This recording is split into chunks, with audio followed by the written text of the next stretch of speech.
All right, peace and love. I've been thinking because I met this guy at the smoke shop, right? Is that my camera? And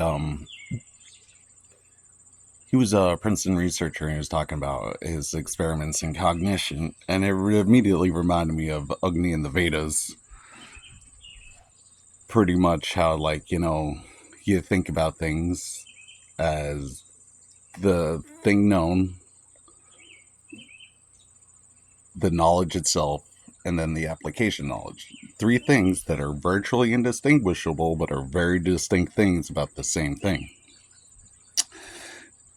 And it reminded me of Agni in the Vedas being the celestial fire, like the sun, being the sacrificial fire, and then also being the fire of mind, whether you want to think that as passion or electrical impulses, right? And then it got me thinking about, well, all that's essentially light. And then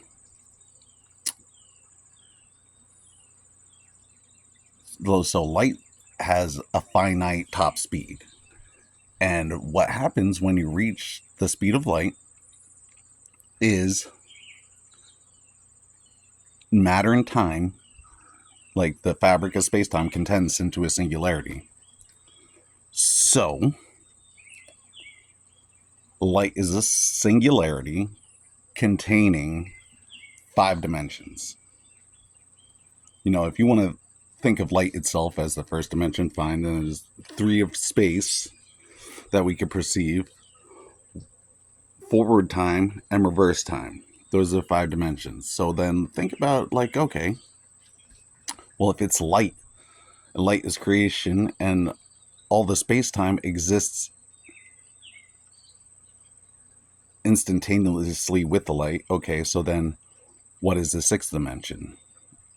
Well, my idea is like, well, with light, the nature of light as we know it has to hit something and reflect. So the 6th dimension would be what it's reflecting off of.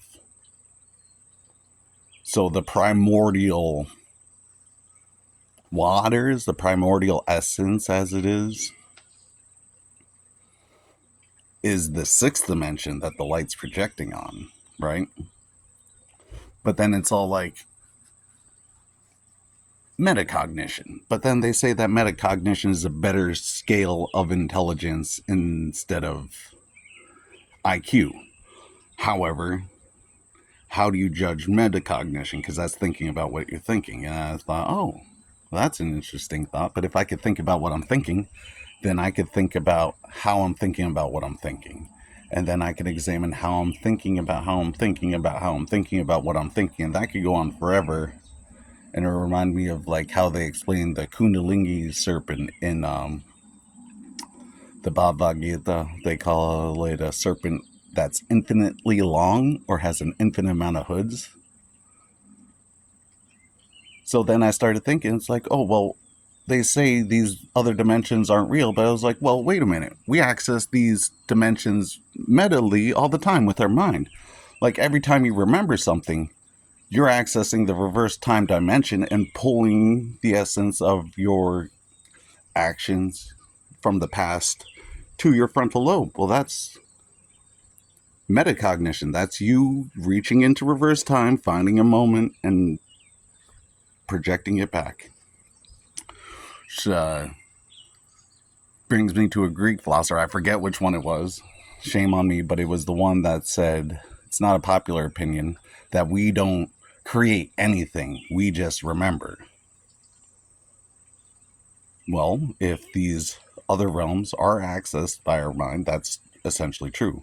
We're not creating anything new, we're just remembering from a different dimension, from a different space, from a projection outside our body.